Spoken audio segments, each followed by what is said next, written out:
Start. Challenge in this appeal is the judgment of the learned single judge of the Patna High Court holding that the appellants were not entitled to a decree for specific performance of contract. In a second appeal filed by the respondent, the judgment and decree of the trial court as affirmed by the first appellate court were reversed and the suit of the plaintiff was dismissed. Stop. Originally, the suit was filed by the husband of the appellant number 1. Stop. After death of appellant number 1, his legal heirs were substituted. Stop. The High Court proceeded on the basis that the plaintiff had not proved that he was ready and willing to perform his part of the contract. Stop. There was neither pleading nor evidence was tendered in terms of requirement of section 16 within bracket C of the Specific Relief Act 1963. Stop.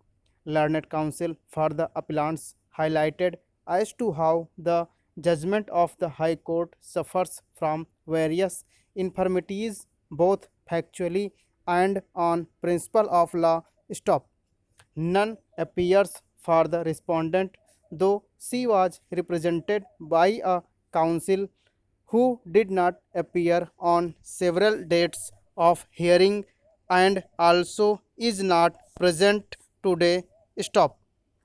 Para.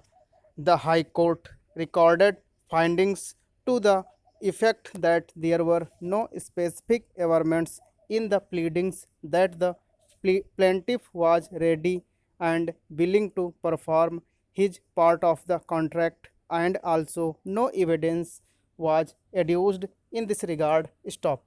As rightly pointed out by the learned counsel for the appellants, the findings are contrary to the materials on record. Stop.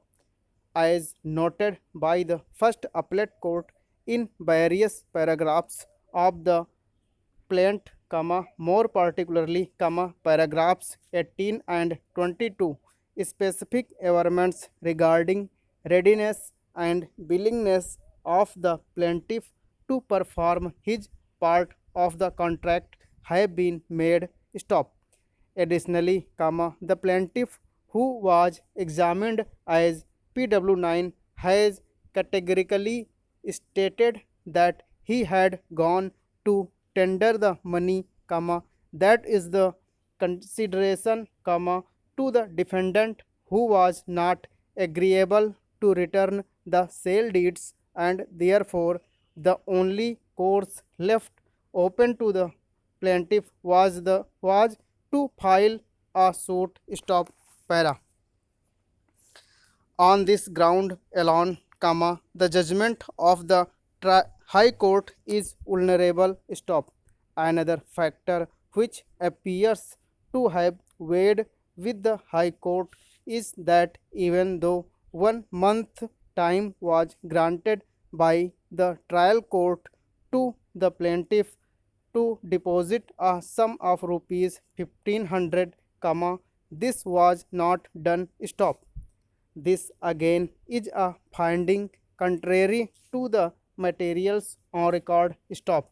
There can be no quarrel with the proposition that in a suit for specific performance of the contract, the plaintiff must prove that he was ready and willing to perform his part of the contract continuously between the date of the contract and the date of hearing of the suit.